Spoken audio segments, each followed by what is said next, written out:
Hi, everyone. Thank you so much for tuning in today to our event, Responding to the Crisis. What does infrastructure look like during the COVID-19 recovery? And this is the second part in a series with Our Daily Planet, University of Michigan, and Third Way. And my name is Miro Karenha, and I'm the co-founder and publisher of Our Daily Planet. So today we are joined by three wonderful panelists, so we're really grateful to have a bit of their time today. First, Carol Manassa is the Associate Professor and the John L. Tishman Faculty Scholar in the Department of Civil and Environmental Engineering at the University of Michigan. Carol directs the Intelligent and Sustainable Civil Infrastructure Systems Laboratory, where her research focuses on understanding and modeling the interconnections between humans, the built environment throughout its life cycle. And Alex Laska serves as a policy advisor for transportation at Third Way's Climate and Energy Program, where he joins the organization's efforts to put our country on the fastest, fairest path to net zero emissions by 2050.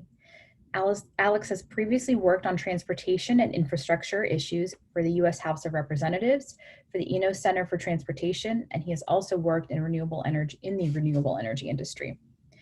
And Beth Osborne is the Director of Transportation for America. She was previously at the U.S. Department of Transportation, where she served as the Acting Assistant Secretary for Transportation Policy and as the Deputy Assistant Secretary for Transportation Policy in 2009. So just to give a bit of background about our conversation today, we read earlier today in the news that jobless claims reached 22 million over 4 weeks. And with that, over 100,000 American clean energy jobs have been lost in March. So as right now we're in a phase where we're trying to stop the bleeding of job loss in our economy, we're also trying to focus on infrastructure and how we invest in our infrastructure through the stimulus process. But in order to do that, we're going to have to keep and create infrastructure jobs, which isn't exactly an easy task to do. So, I wanted to dive into our panel discussion, but before that, I just wanted to give a little bit of housekeeping in that we're going to have a 30-minute panel discussion followed by 15 minutes of audience questions. So for everyone tuning in, even if you can't see yourself, you're here, we know that. And when our panel discussion is over, there's a little box at the bottom of your screen where you can submit your questions. And I'm just going to ask you to please hold off submitting questions until we get to the time where we're going to take them. So without further ado, let's jump into our panel discussion. And, I wanted to ask what we're seeing with this current loss of jobs. Who is it impacting exactly? And how do we ensure that throughout all subsequent stimulus packages, that the companies who are able to hire workers and build green infrastructure projects stay in business? And Alex, I wanted to direct that to you and ask you to speak a bit about that. Yeah, absolutely. Well, hi, everyone. And that's a perfect way to kick off this conversation. I mean, as you mentioned, we saw that report that over 100,000 workers in the clean energy and energy efficiency spaces filed for unemployment last month. Unfortunately, it's only going to get worse before it gets better. Right now, we're seeing that the hospitality and travel industries have really borne the brunt of the economic consequences of COVID-19. But look, this is going to affect everybody ultimately. We've seen projections that the unemployment rate could hit 20%, that GDP is expected to contract significantly this quarter. And we're also seeing on top of that, that funding for the payroll protection program, this program that helps small businesses keep workers on the payroll, is drying up really quickly. It may not even last until the May payroll. So, to be clear, this will impact everyone. And we need to make sure that as Congress thinks through, whether it's something like the CARES Act 2.0, getting more money into the payroll protection program and other sort of emergency aid, as well as longer term economic stimulus, that we're not letting any workers get left behind, especially those in the clean energy and green infrastructure sectors, because those are the workers that are building our future. And so, Third Way is currently working through, and we're doing this in collaboration with a lot of other organizations in this space, but developing the right set of policies to put in place to make sure that we can get capital into those industries so that these companies can keep their workers and keep growing the future. But look, the best way to keep a company in business is to get business for that company. And the federal government can provide those policy levers to, meet that demand and generate demand before regular market demand returns. Look no further than the Recovery Act as an example of that. that package included billions of dollars in, direct grants, tax incentives, loan guarantees for all kinds of clean energy and energy efficiency projects, from, home weatherization, grid modernization, renewable energy technologies, carbon capture technologies, the list goes on. And so again, when we're thinking through not only the emergency aid, but also longer term stimulus and how to create jobs and grow the economy back, we need to make sure we're focusing on green infrastructure. Great. And Carol, I wanted to ask, right now we have a lot of building and construction workers that are currently staying home because they're not able to go to their work sites. So how can we take this opportunity to think through advancing education for workers, expanding technology to allow them to get that education perhaps, and also think how we can update OSHA rules so that it can better meet and protect the needs of workers? Yeah, thank you, Miro. So typically, I'm going to give us a brief historical background about construction jobs in the US and then follow up on your question, but just to give some context to the problem. So the architecture, engineering, and construction industry in general plays a very important role in the US economy and has typically contributed up to 10% of the total GDP. However, this industry is typically connected to the economy. So you see a lot of jobs and sometimes shortage in labor or in craftsmen during when the economy is doing very well, but then these people are out of jobs when the economy is bad. So for example, in particular construction jobs, or construction companies, which are mostly small businesses in the US, they constitute right now up to 15% of the companies that have filed for the Paycheck Protection Program from the stimulus package. One important issue with the construction industry is that it already suffers from a lot of problems, including loss of productivity, because construction has been doing things in very traditional way for a long period of time. The other problem is the aging workforce. So we see that people are leaving the construction industry mainly due to risks associated with safety and because it's a strenuous market. But we are seeing less interest from the younger generation in entering this market, even though there's a lot of economic benefits and opportunities for them in it. So one important aspect to think about right now is that with all these companies that are not being able to send their workforce to their job sites, something that can be done at the company level, at the engineering level, and even at the workforce level would be to see or now sit back and explore ways that these companies can better improve their business or workflow process. So basically focusing on how we can do jobs better on construction jobs, deliver projects in a more efficient way, resulting in benefits related to construction costs. So if we are being able to save on construction projects, then this money can be put into other projects and infrastructure. Another important issue is how can construction impact the environment. So things like what methods and opportunities we can adopt to improve our impact on the environment, especially that projects have a very long life cycle. So I think now this is a good opportunity for these companies to look at education and training of their workforce, and also look at how they can use or benefit from technology like artificial intelligence and robotics to be able to incorporate these into their workflow processes to reduce waste. So I think one important aspect is how can these companies get some money or stimulus money to be able to invest in these initiatives, to be able to, when we go back and open the economy, to be able to contribute in a good way to that. Great, thank you. I think regarding the OSHA guidelines, just quickly, so OSHA has issued guidelines specifically related to COVID-19 protection of workers, not only in construction, but across several industries. So that's going to be that's going to obviously to offer a lot of challenges for companies in terms of how they are going to implement these guidelines and these types of things. So these are some things that companies also need to be now working on and considering, especially when we open back the economy. Great.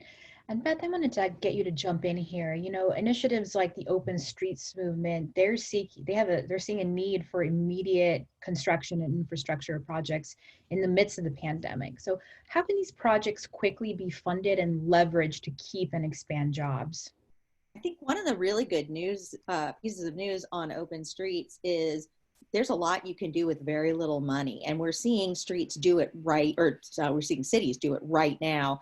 And the cities that are in the lead are not necessarily the ones we're used to seeing on those great roadway redesign lists. Some of them are. The ones in the lead of the pack are Oakland, which has closed over 70 miles of roadway to pedestrians, and they've done it with very inexpensive methods like bollards and things like that. It includes Minneapolis and Denver, but also Louisville and Burlington, Vermont has had an incredibly comprehensive approach to a way to reuse their streets, impacting over 25% of their roadway network. So there's some really exciting things going on. And where the construction issue comes up is making sure there's funding available as they test this out to possibly make some of this permanent. There's closing roads to traffic in the midst of the pandemic. There's also a need to redesign almost every single road in every part of developed America so that it makes room for regular people outside of a car to be in that area without, putting their life and health at risk. Great. And Alex, I wanted to turn to you quickly and ask, we've seen in the past couple of weeks that congressional Democrats made it clear that they want to push for infrastructure in subsequent rounds of stimulus funding. But right now it seems likely that phase 4 will also be about stopping the bleeding to our economy, the loss of jobs. So do you have any indication that infrastructure projects could actually get funded in the near future? I mean, is there going to be a point where we pivot from the triage to kind of a little bit more of the life support? Yeah, absolutely. I mean, we are hearing that indication, and that pivot point will come. We were hearing from House leadership on down, from Speaker Pelosi, Majority Whip Clyburn, our committee chairs, Pallone and DeFazio, that infrastructure investment is going to be a critical component of the longer-term economic recovery. But just as you said, Congress has rightly focused first on stopping the bleeding, on addressing the more immediate public health and economic emergency, from helping small businesses keep workers on the payroll, to helping people who have been laid off to get expanded unemployment insurance so they can afford their rent and groceries, keeping the airlines up and running, keeping transit systems up and running, which is particularly important for our frontline essential personnel who extensively rely on transit to get to their jobs at hospitals and pharmacies and grocery stores. But to be clear, this is going to last a long time. Again, we could hit 20% unemployment. And as the economic consequences continue and as they deepen, it's going to become clearer and clearer that this is a long-term problem in need of a long-term solution. And what better way to stimulate our economy, create millions of jobs, build the future, get people working on the kinds of infrastructure we've neglected for too long, than making those exact investments. So to be clear, we're not waiting to start talking about it. I mean, this is a perfect time to have this conversation because we know that congressional staff at the committee level is starting to, put together their ideas, and we want to make sure that we're informing that conversation so the right ideas make it into whatever package ends up coming together for infrastructure investment. And Beth, we have a little bit of a blueprint for this because in 2009, we had the American Recovery and Reconstruction Act. And are there some lessons that we can take away from ARRA of what to do and what not to do when funding these types of infrastructure projects? Absolutely. And we had a little more time to do it. The Recovery Act got thrown together pretty quickly. And it was the first time we'd really done something like that in generations. Just this morning, my organization released a mini report looking at the lessons learned from the Recovery Act, and you can find it on our website, which is T4, the number 4, America.org. And what some of the things that we found was by funding the existing programs at a higher level in the Recovery Act, we didn't actually tailor the funding to what we were trying to accomplish, which was job growth and job preservation. The existing transportation program wasn't developed for that purpose. So flooding it with money is unlikely to create a different outcome than its original purpose, which was to fairly share resources to maintain and expand systems. We also noticed that with such a program being funded, we didn't put money towards those projects that are more likely to add jobs, a high number of jobs per dollar spent. So for example, transit jobs, transit spending creates more jobs and more long-term jobs than roadway spending, but very little money that went into the hands of the departments of transportation were used for transit. Also, roadway repair projects create more jobs per dollar than expansion, because when you do big expansion projects, you have to acquire a good amount of land for the right of way. And while there will be a handful of very grateful lawyers who will help with the land exchange and purchase, it's not quite the jobs we're talking about, and it's really not very many. So, those roadway repair projects, which we talk about needing to do so much, actually create significantly more jobs, but our program isn't designed to prioritize repair. The other thing is, as we rebuild, we don't have to reconstruct with our old mistakes in place. We don't have to ensconce them into the life cycle of what we rebuild. And there's a lot of problems with our current network. We did not require, under the Recovery Act, any improvement, except possibly expansion to allow cars to move faster. But we have serious safety issues with our roadways because since moving vehicles quickly is our top priority, we have some of the highest death rates for pedestrians, and it's growing every year, that we've had in decades. We are not providing equitable access to jobs and services by only creating a roadway that is safe for people in fast-moving vehicles. We're not reducing climate emissions, and a car-centric system is exceptionally expensive to the household. I'll add one more point, that we're learning lessons right now that we should put into our efforts going forward. And one is with regard to unemployment benefits and COVID-19 testing. Several jurisdictions and some states, including the state of New York, have made announcements that people who are trying to get COVID-19 testing at some of their remote sites can only do it if they can be inside a personal automobile. We've seen this in Florida too with getting unemployment applications. They'll only give them to people who are in a personal automobile. This is resulting in those that don't have access to a personal auto or reliable auto not getting access to those services. But it's also meaning that people who are desperate to get those services are jumping in cars with people they don't know, which is a great way to spread COVID-19. So there are lessons we are learning. And while Congress is not always so well designed to put that back into the queue as they make their next act, it's really on folks like us to make sure that we connect those dots when they come back and act on a new relief package. Great. And, even as if we do make an investment in infrastructure through a subsequent stimulus package, we're also going to run into the issue of supplies and materials, which often come from China and have very long supply chains.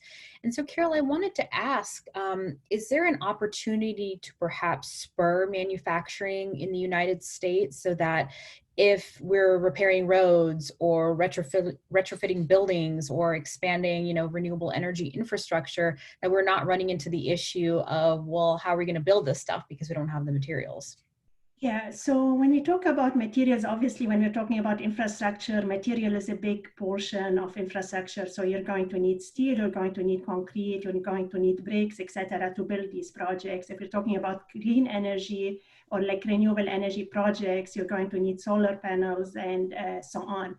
So in the US, most of our construction, or we rely heavily on construction material that is imported globally. A high portion of this comes from China, so estimated at around 40%. We have seen in previous, if you want, natural disasters that we have experienced, we have seen that the first thing that happens is there is always a shortage in construction material. And what this does is that it inflates the cost of projects significantly. We have seen this during Hurricane Harvey when steel became very deficient in the United States because the ports in Houston were not operable for a short period of time. That's one problem with importing or bringing construction material from outside. The other important issue is the effect of this construction material from its production to its transportation and use on the construction job on the environment. We typically look at the embodied energy associated with construction material. And if we think that this material is going to be, or money from the stimulus is going to spend on material that you're going to purchase from very far away and have to transport it to the construction job, this is going to create significant amount of energy and carbon cost associated with the project, in addition to the dollar expenses or the economic value of this material. So one important thing to consider is to avoid these issues with shortages and also improve the impact of using material is to consider local manufacturing of material or the use of material that can be basically procured from local companies in the United States. So one thing to think about is maybe this will help if there are these opportunities or these opportunities are created through the stimulus package, then maybe that will improve manufacturing of this material here and also open more job opportunities in communities where this might be necessary. Great. And so now as we start thinking about long-term growth and really expanding the economy once we get to a point where we're able to do that, and then should infrastructure get funded in subsequent stimulus packages, what's the best way to ensure that we're not just rebuilding the old? So we're not building more freeways, pipelines, infrastructure as it currently exists, but we're pushing for the clean energy economy that we desperately need. And so what are some of the politics in play here and how do we overcome them? Alex, I'll come to you first on this question, and then Beth, I'd like you to comment a bit after Alex. Yeah, absolutely. So, Beth addressed some of the really important and interesting lessons that we learned from the Recovery Act in terms of making sure that we're not just doing things and funding things the way we've always done them, which for too long has meant, building more roads we can't afford to maintain, ignoring transit, or at the very least, not giving it funding equity in terms of, vis-a-vis our highways, and also not taking care of our pipelines that are leaking methane gas into the atmosphere. But the good news is that, the kinds of infrastructure that we know we need to really invest in to accomplish our goals of reducing emissions, getting more cars off the road, expanding transit services to help connect more people to economic opportunities, modernizing our electric grid, and upgrading our transmission capacity to get more renewables onto the grid. All of those projects also create a heck of a lot of jobs. And so as this economic drag continues, there's going to be a tremendous appetite in Congress and everywhere for a long-term stimulus package that gets millions of Americans back to work through investing in our infrastructure.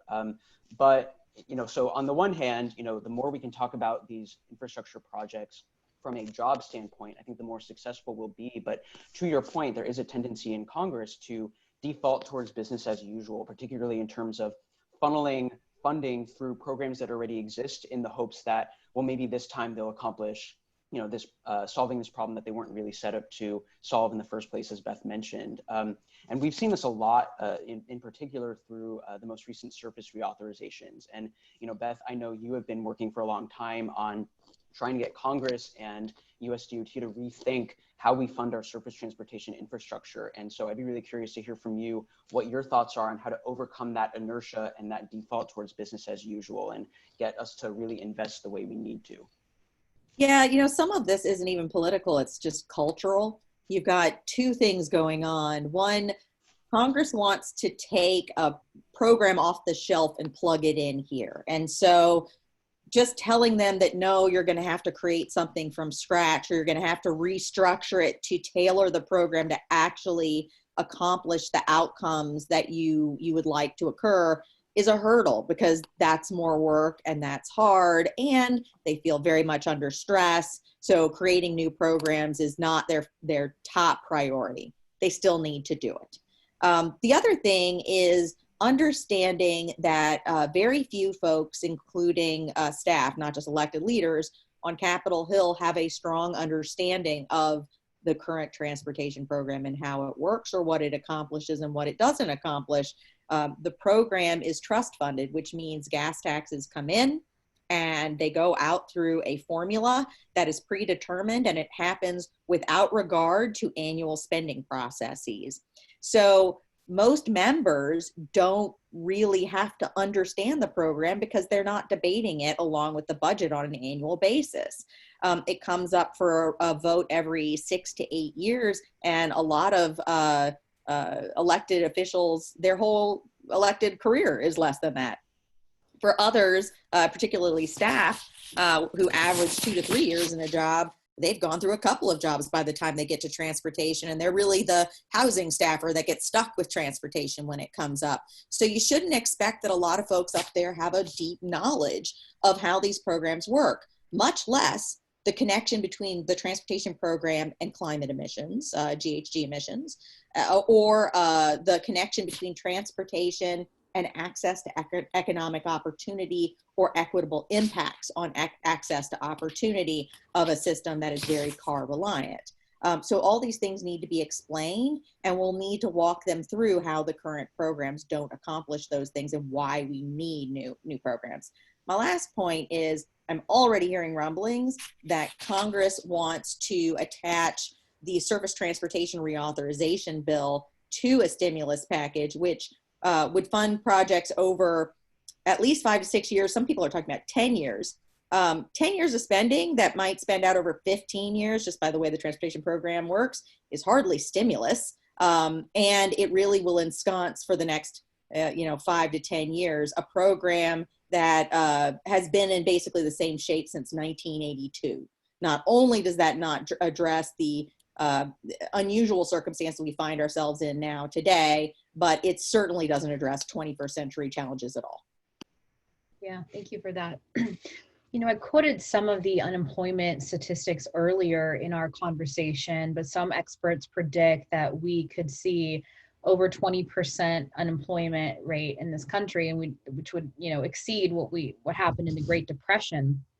And so, Carol, I wanted to ask, as Congress turns its attention toward the longer term economic recovery, what are the kinds of investments that get money into the economy quickly and create the most jobs? And then what are maybe some of the impediments, just from your sector specifically, that would, some of the hurdles we might have to overcome?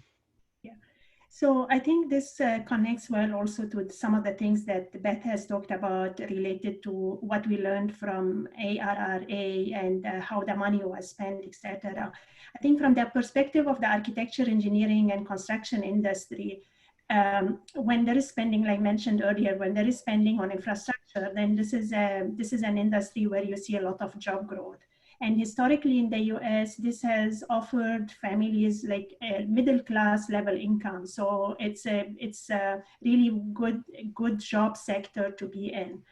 The main thing that I would like to emphasize in terms of stimulus funding moving forward for these projects is that it's not about constructing more or even retrofitting more projects. It's about looking at projects that really benefit communities.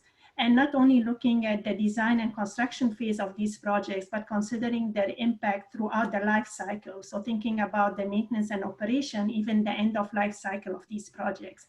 So we're, in addition to benefiting communities and generating job growth within the communities, another important aspect is how these projects impact the environment over the long term. So we don't want to focus on short-term vision. So I'm going to give you an example, and this is again along how the previous stimulus money was spent related to building projects. So through our research, we have found that there has been funding available to either retrofit existing buildings, or whenever you construct new buildings, that if they use energy strategies, energy reduction strategies, and meet certain guidelines and requirements provided by the ARRA, then they would get stimulus funding and they get tax credits and these types of things.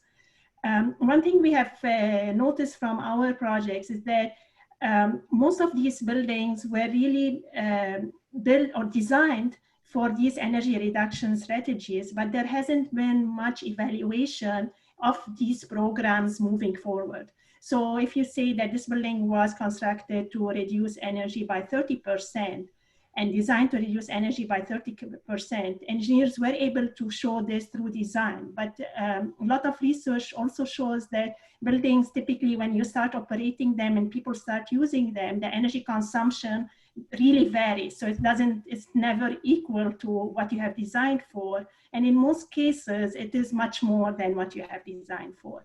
So I think moving forward, when we consider any of these projects, it needs to be, there needs to be a certain criteria put in place to ensure that all these projects are evaluated not only by the time they're constructed and you have spent the stimulus money, but continuous evaluation throughout their life cycle. Great.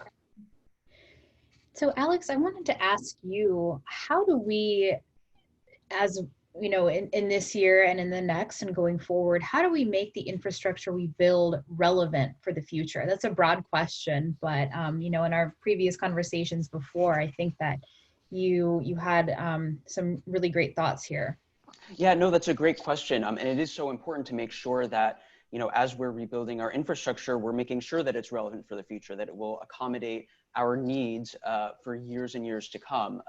In fact, you know, here at Third Way, we just released a memo outlining our recommendations for surface transportation. So think highways, bridges, roads, infrastructure. And one of the buckets of recommendations we made was exactly on this topic, rebuilding our infrastructure to be relevant for a long time to come. And there's sort of two recommendations that I'll point out today. The first is that, you know, we know that in order to decarbonize our economy and get to net zero emissions, that has to include a transition, a fast transition to zero emission vehicles, especially for passenger vehicles, which represent the bulk of greenhouse gas emissions from the transportation sector. And that's going to require a massive build out of infrastructure to support that. In fact, there have been studies suggesting that, you know, we'll need to deploy hundreds of thousands of more public electric vehicle charging stations and other alternative refueling properties to enable more people to use electric vehicles. And, you know, now is the right time to invest that, especially to have that be led by the federal government, because state and local governments are going to be strapped for cash for a long time as a result of this crisis. So getting that funding down to the state and local level, whether it's through direct grants or tax incentives, there are a lot of different options on the table. But helping to build out that infrastructure, and also to supply the technical assistance to help state and local governments identify, for example, through the Federal Highway Administration Alternative Fuel Corridors program, you know, identify where that infrastructure should go and to overcome some of the barriers we've been talking about, like acquiring right of way, for example. The other recommendation I want to suggest is on broadband. This is something that I know Majority Whip Clyburn has talked about extensively in the context of an upcoming economic stimulus. The COVID-19 crisis has brought this into really sharp relief. I mean, with everyone staying home, so many children are relying on the internet for virtual learning. So many people, especially older Americans, and especially in rural America, are relying on the internet for telehealth services. But too many people are getting left behind. And that's particularly affecting communities of color, and especially rural communities of color. And so this actually does have a transportation connection here, because oftentimes the most expensive component of building out broadband infrastructure is the road excavation to actually bury the cable. And so what we really need as we think about investing in our surface infrastructure is what we call a dig once policy, which basically states that if a state DOT or a local transportation agency is going to be digging up a road anyway to replace the pipes underneath it or to reconstruct the road, whatever the case may be, they should be coordinating with the internet service providers in that community and asking them, are there households in this area that don't have access yet? Are there communities that don't have access? Do you see a need for more broadband infrastructure in the foreseeable future? And if the answer is yes, then let's bury that conduit now as part of this first project so that we can save money in the future. There is a higher upfront cost to burying that alongside the road reconstruction project, but you do save a lot of money in the future, and you do make it easier for more communities to get access to broadband. So those are our two recommendations for making sure that, you know, as we're thinking about at least surface transportation infrastructure, we're making sure we're rebuilding it to be relevant for the future. That's great. And so, I wanted to end our panel discussion to ask each of our panelists for a closing comment, something they're thinking of, something to send us off with. And so perhaps we'll start with Carol, Beth, and end with Alex. Yeah, thank you, Miro. I think we are experiencing unprecedented events right now. It had an impact on every aspect of our life. But I think I want to end on a positive note that typically through these types of situations, innovation thrives. And in my opinion, we can capitalize on this and previous lessons with previous stimulus, and to think about how our infrastructure can be designed and delivered in the future in ways that has significant benefits, not only right now, but for future generations as well. Beth? Yeah, I just want to echo that comment that we are in a scary time, but there is a lot of opportunity here to make changes. And I hope that everyone on this call is staying safe, active, and healthy. I'm reading a lot about how, it isn't just this crisis we're dealing with. It is taking care of ourselves so that we don't see future health problems by being shut in, not just physical, but mental health. And what we have learned during this shutdown is how little of our communities is space dedicated to actual people rather than just vehicles. Not only has that challenged our ability to be safe, active, and healthy right now, it's always caused that problem. And it's particularly problematic in poor areas and in communities of color. And so these are things that we need to address. It's in stark relief now, and we need to address it going forward. But I think that there's an unprecedented opportunity to do that, because right now it feels like all those past rules are not relevant, and we should take advantage of that. We should challenge all the preconceived rules. Right now there's this belief that transit should only get 20% of the funding that highways get. Why? That was a deal we made back in 1982 to raise the gas tax. We're not even paying for a recovery with gas tax. Let's challenge that. Let's challenge the structure of existing programs. Let's challenge the notion that we shouldn't target these programs for accomplishing our goals that we need to accomplish in the 21st century. This really is the opportunity to do it. It's one of the best opportunities I've seen in my career. So let's jump on it. Alex? Yeah, well, just to add one more thing before we get to the viewer questions, the topic of resilience is something we haven't mentioned yet. Just as I was saying a few minutes ago, we need to make sure we're rebuilding our infrastructure to be relevant for the future. We also need to make sure our infrastructure will be there in the future. But America has chronically underinvested in infrastructure resilience. And I think we have all witnessed or even experienced the consequences of that. And just to give one example, I was living in Southwest Connecticut when Hurricane Sandy hit the East Coast back in 2012. And millions of homes and businesses were knocked off the power grid. The New York City subway system was flooded for a week. The port of New York, New Jersey was submerged for days. International trade practically ground to a halt there while it was underwater. We need to do better, and we need really a federally driven, but certainly with partnership of our state and local governments, but a federally driven comprehensive effort to make our infrastructure more resilient. And it's not just our transportation infrastructure, it's our electrical grid, it's our pipelines. And it's also not just climate change and severe weather, as important as that is and as increasingly frequent as that is. It's also making it more resilient to cybersecurity threats and other kinds of shocks. But since we're looking for good news right now, the good news is that there is bipartisan agreement on this in principle. The House Democrats included infrastructure resiliency as one of their principles in the Moving Forward framework they released earlier this year. The Senate EPW committee established new funding for infrastructure resiliency projects as part of the surface reauthorization they reported last summer, I believe. So we do have an opportunity to come together right now and make sure that as we are rebuilding our infrastructure for economic recovery, we're taking resiliency into account, factoring resiliency into our funding decisions, and really making sure we're rebuilding our infrastructure to last.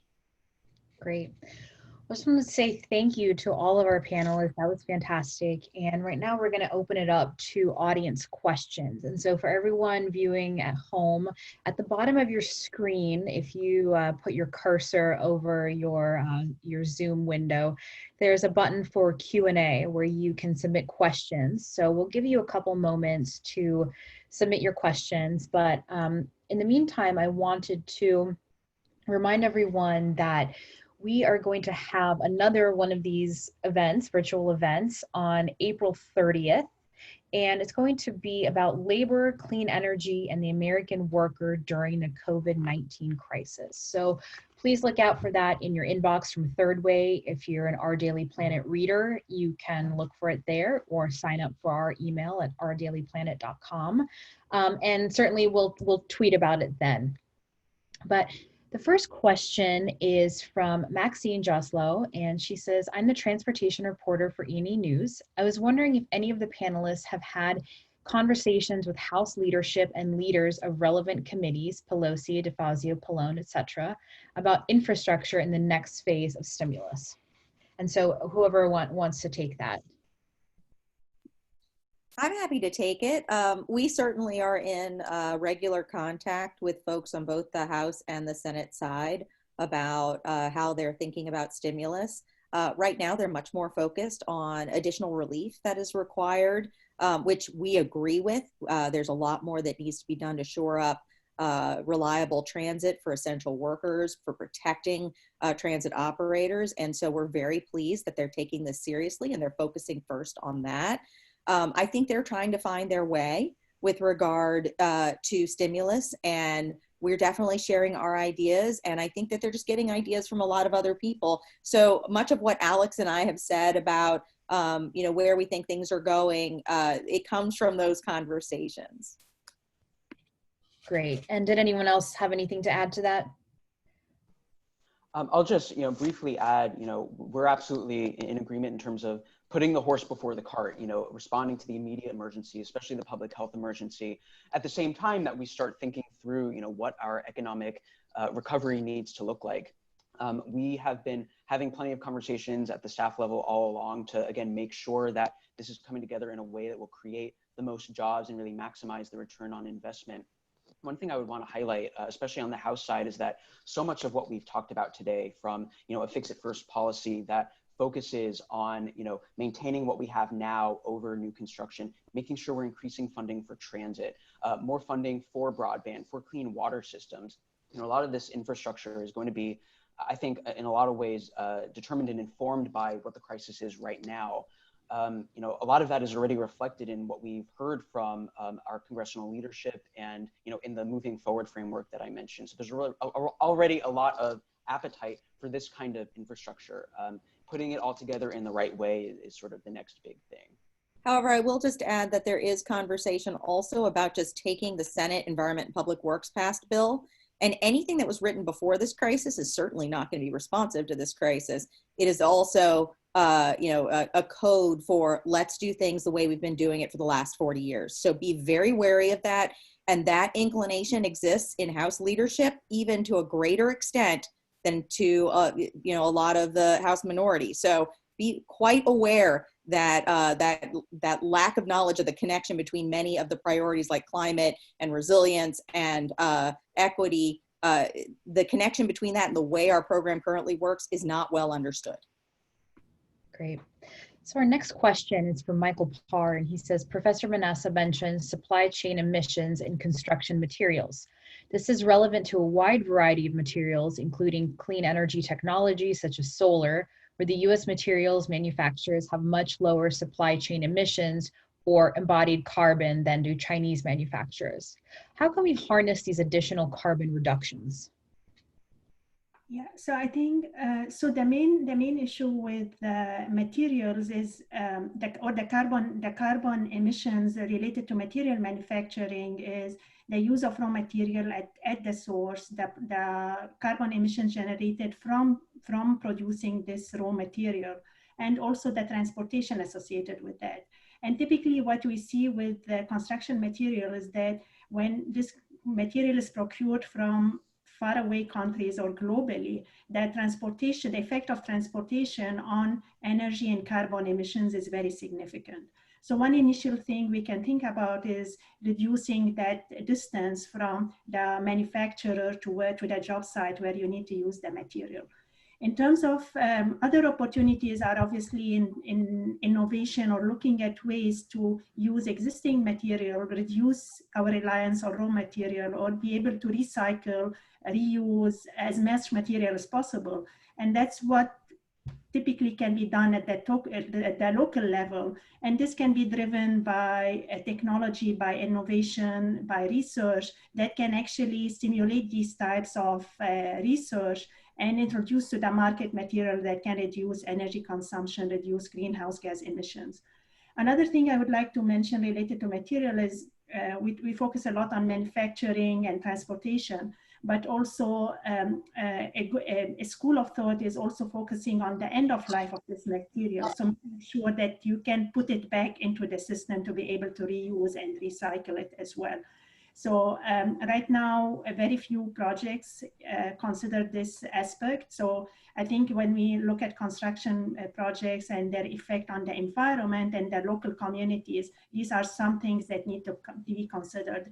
And that's why I and the panelists on this podcast are focusing on thinking about not only the immediate cost and immediate impacts of the projects, but thinking long-term, how we are going, how these projects can impact communities long-term. And we talk about maybe 50 or 100 years from now. So these are things to be considered. Great, thank you. And our next question is from TJ Osborne. TJ says, with the global EV market projected to drop 43% over the next year, how can transportation boost this industry after the smoke clears from the pandemic? So Alex and Beth, I figured you wanted to jump in on that. Yeah, why don't I start? Because, this is a problem that is, does not have one solution. We're going to have to work a lot of different policy levers to help, U.S. auto manufacturing, while at the same time making sure that, again, we are building the future we want to see, and that includes a swift transition to zero emission vehicles. So that's going to include, potentially, for example, tax credits or rebates upfront to help people afford EVs, to help, again, drive that market demand for that industry. Funding to help manufacturing facilities retool to start, making the cars of tomorrow. As I mentioned before, making sure that the infrastructure is deployed to help support seeing more EVs on the road. It's going to take a lot of different policy levers to get that done. But Third Way is working in coalition with a number of different organizations to, again, make sure we are putting the right set of policies together, whether it's on the funding side, something like the Cash for Clunkers program. There are a lot of different options out there, and we know that there's a lot of interest in Congress to, again, sort of fight those twin problems of reducing emissions from passenger vehicles while also helping the U.S. auto industry. Those two things really need to go hand in hand. Yeah, and I'll add, because I'm mostly focused on the infrastructure side of things, this shutdown has brought a lot of issues into focus. For example, when people drive less, it does incredible things for the environment. Right now, people think that Americans are choosing to drive, and what Americans are doing is choosing to work and choosing to eat. And if you want to do those things, you will drive. And if you don't care to do those things, you don't have to drive. And characterizing that as a choice is quite insulting to those people that don't really have them. As someone in college in Baton Rouge who could not reach work because I could not afford a car, but couldn't afford a car because I couldn't reach work, every time I hear someone say that people choose this, it makes me crazy. So we could do a lot now to redesign our communities so that that is not required. And we're learning that telemedicine and telecommuting and a lot of things that we're doing today work much better than we thought. We've been forced to figure it out. When we go back to work, we might go back to work in a different way that will have profound impacts on emissions. My own office is talking about whether or not we need the office space we had, and whether we might shrink it by a considerable amount and have people telework and come in once or twice a week. That's a lot of foregone trips. It will save people money. The beauty of taking an approach of reducing the need to drive is it provides greater equitable connection to economic opportunity, including those that can't afford that vehicle, like me in college. It provides environmental benefits, and it also means we as taxpayers don't need to spend so much on roadways and the environmental impacts of the roadways themselves, including heat island effect, including stormwater runoff, and many other things. Great, thank you so much. And so I don't see any more questions in the queue. And so I think we can probably wrap it up a couple minutes early, but I just wanted to thank all our wonderful panelists again. Carol, Alex, Beth, this was a really great conversation. And thank you for taking a little bit of your time on a Thursday to be here with us. We greatly appreciate it. And so, with that, please tune in on April 30th and details to follow. So we'll end it there. Thank you so much, everyone. Thank Thank you. you.